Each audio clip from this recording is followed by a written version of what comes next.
समस्त रोगी बंधु मानू प्रणाम। आजिर आलोचनार विषय वस्तु होची दीर्घायु हेबा निमंते शारीरिक सुस्थता। तेबे आउ थरे मन पकई दउ, आय बढ़िले आयु बढ़े नहीं, पानी रे केही बुड़ी मरती नहीं, से माने ही पानी रे बुड़ी मरती जो माने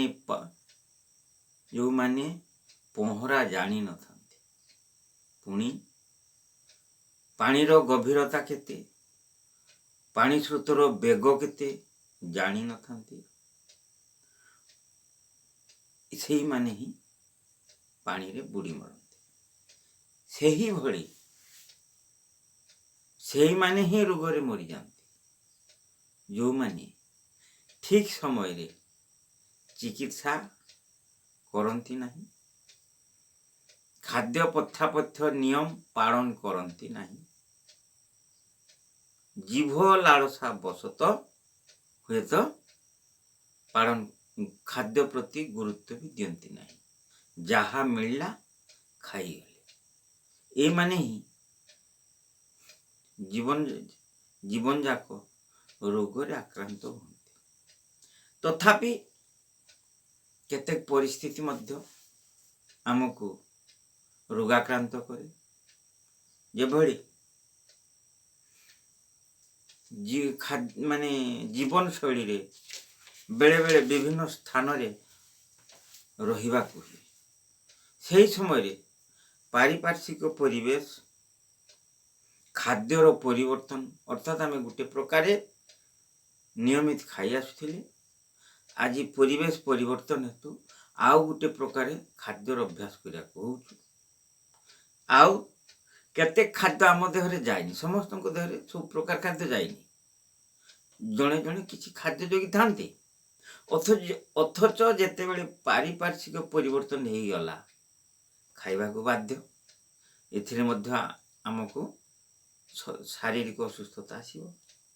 सेथिपाई जा हो एई सब जो कारण जो आमको गैस्ट्रिक, बीपी, डायबिटीज आक्रांत करे।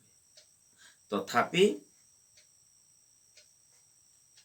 एथिरो मुक्ति पाई आमे गरिष्ठ खाद्य, वायुवर्धक, पित्तवर्धक खाद्य रु दूरे रहिबा, हेले सहित हल्का खाद्य खाइबा, पाचन शक्ति को विश्राम देवा। कारण ये गैस्ट्रिक, बीपी, डायबिटीज सेवा माने आमर पाचन तंत्र दुर्बल हो जाए। अथच दुर्बल पाचन तंत्र रे आमे लघुपा खाद्य न खाई यदि गरिष्ठ खाद्य खाइबा ताले तो सब असुविधा हम।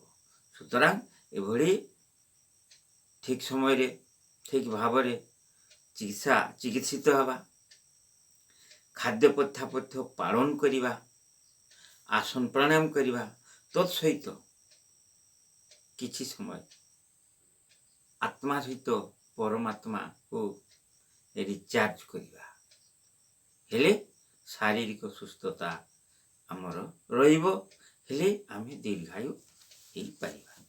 आज एइठारे आलोचना को विराम दउछि। आलोचना माध्यम रे जदि किछि त्रुटि परिलक्षित हुए क्षमा करिए। प्रणाम।